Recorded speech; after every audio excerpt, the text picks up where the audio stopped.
The 9th week of training is referred to as Hell Week. It is 6 days of no sleep, constant physical and mental harassment, and one special day at the Mud Flats.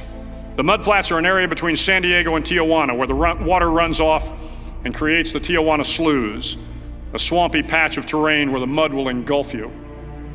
It is on Wednesday of Hell Week that you paddle down to the Mud Flats and spend the next 15 hours trying to survive this freezing cold, the howling wind, and the incessant pressure to quit from the instructors. As the sun began to set that Wednesday evening, my training class, having committed some egregious infraction of the rules, was ordered into the mud. The mud consumed each man till there was nothing visible but our heads. The instructors told us we could leave the mud if only 5 men would quit.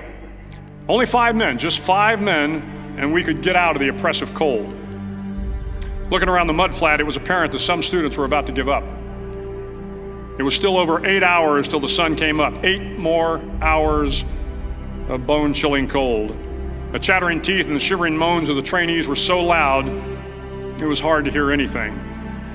And then one voice began to echo through the night.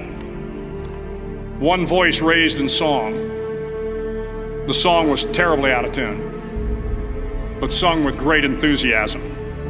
One voice became 2, and 2 became 3, and before long, everyone in the class was singing.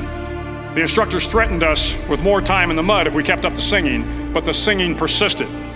And somehow the mud seemed a little warmer, and the wind a little tamer, and the dawn not so far away. If I have learned anything in my time traveling the world, it is the power of hope.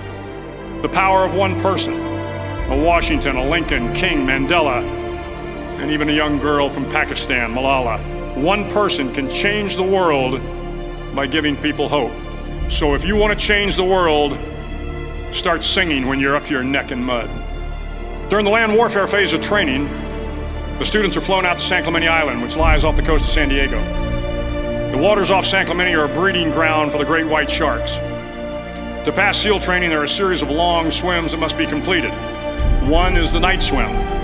Before the swim, the instructors joyfully brief the students on all the species of sharks that inhabit the waters off San Clemente. They assure you, however, that no student has ever been eaten by a shark, at least not that they can remember. But you are also taught that if a shark begins to circle your position, stand your ground. Do not swim away. Do not act afraid. And if the shark, hungry for a midnight snack, darts towards you, then summons up all your strength and punch him in the snout, and he will turn and swim away. There are a lot of sharks in the world. If you hope to complete the swim, you will have to deal with them. So if you want to change the world, don't back down from the sharks. Finally, in SEAL training, there's a bell. A brass bell that hangs in the center of the compound for all the students to see.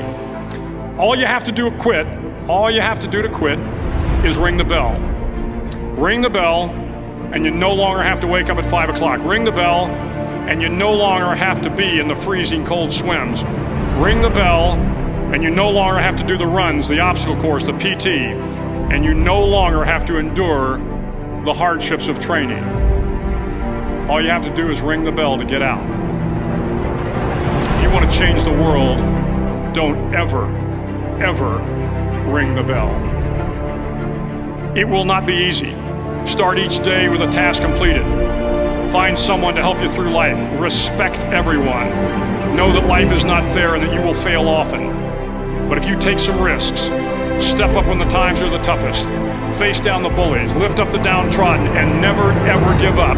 If you do these things, the next generation and the generations that follow will live in a world far better than the one we have today. And what started here will indeed have changed the world for the better.